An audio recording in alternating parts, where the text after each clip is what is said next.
યાત્રાધામ પાવાગઢથી દુઃખદ સમાચાર સામે આવી રહ્યા છે. પાવાગઢમાં માલવાહક રોપવે તૂટી પડતા દુર્ઘટના બની છે અને આ દુર્ઘટનામાં 6 લોકોના મોત નીપજ્યા છે.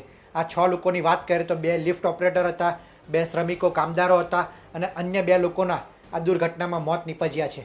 પાવાગઢ મંદિરમાં નિર્માણનું વિવિધ કાર્ય થઈ રહ્યું હોય છે. તેમાં આ માલવાહક રોપવે સામાન, ઈંટો, કપચી, પથ્થર જેવા સામાન લઈને એ પરિવહન માટે તેનો ઉપયોગ થતો હોય છે અને આ પરિવહન રોપવે એ તૂટી પડતા દુર્ઘટના ઘટી છે, જેમાં 6 લોકોના મોત નીપજ્યા છે, જ્યારે કેટલાક લોકો આ દુર્ઘટનામાં ઈજાગ્રસ્ત થયા છે. અત્યારે પોલીસનો કાફલો ઘટના સ્થળે પહોંચ્યો છે અને વધુ તપાસ કરી રહી છે.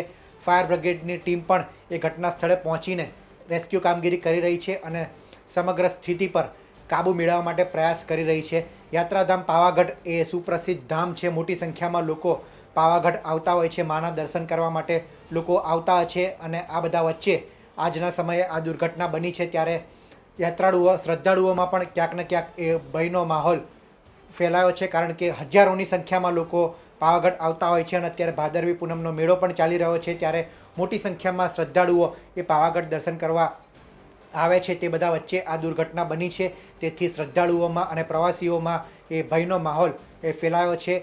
જો કે આ દુર્ઘટના એ પરિવહન રોપવેમાં બની છે, જે માલ સામાનની હેરાફેરી કરતા હોય તે રોપવેમાં આ દુર્ઘટના બની છે અને પોલીસનો કાફલો ઘટના સ્થળે પહોંચ્યો છે અને ફાયર બ્રિગેડની ટીમ પણ એ સમગ્ર માહિતી પર, સમગ્ર સ્થિતિ પર કાબૂ મેળવવા માટેના પ્રયાસ કરી રહી છે. ત્યારે એક તરફ દેશભરમાં આજે ગણેશ ઉત્સવની વિસર્જનની અત્યારે ઉત્સવ ઉજવી રહ્યા છે. ગણેશ વિસર્જન તમામ જગ્યાએ થઈ રહ્યું છે અને તે બધા વચ્ચે પાવાગઢથી આ દુઃખદ સમાચાર સામે આવ્યા છે કે એક પરિવહન રોપવે એ તૂટી પડ્યું છે. દોરડામાં ખામી સર્જાતા આ રોપવે તૂટ્યું છે, ત્યારે યાત્રિકોની સુરક્ષા સામે પણ સવાલ ઉઠ્યા છે, કારણ કે મોટી સંખ્યામાં લોકો એ પાવાગઢ આવતા હોય છે. યાત્રાધામ છે માટે સ્વાભાવિક છે, ચાલુ દિવસોમાં પણ મોટી સંખ્યામાં લોકો ઉમટતા હોય છે અને અત્યારે રજાઓનો દિવસો છે, શનિ રવિનો સમય છે, ત્યારે મોટી સંખ્યામાં લોકો પાવાગઢ આવતા હોય છે. ત્યારે આ દુર્ઘટના બની છે, ત્યારે પ્રવાસીઓમાં પણ ક્યાંક ને ક્યાંક ભયનો માહોલ એ ફેલાયો છે. હાલ સમાચાર મળી રહ્યા છે તે મુજબ 6 લોકોના આ દુર્ઘટનામાં મોત નીપજ્યા છે અને ફાયર બ્રિગેડની ટીમ અત્યારે સ્થિતિ પર કાબૂ મેળવવાના પ્રયાસ કરી રહ્યા છીએ. કેટલાક લોકો આ ઘટનામાં ઈજાગ્રસ્ત પણ થયા છે.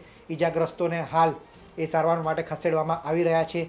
તો મોટા સમાચાર એ પાવાગઢથી સામે આવી રહ્યા છે કે એક માલવાહક રોપવે તૂટ્યું છે અને તેના કારણે આ દુર્ઘટના બની છે. આ જ વિશે વધુ સમાચાર જેમ જેમ અમારી સમક્ષ આવતા જશે તેમ તેમ આપને આપતા રહેશું. આ વિડીયોમાં હાલ આટલું જ. ધન્યવાદ.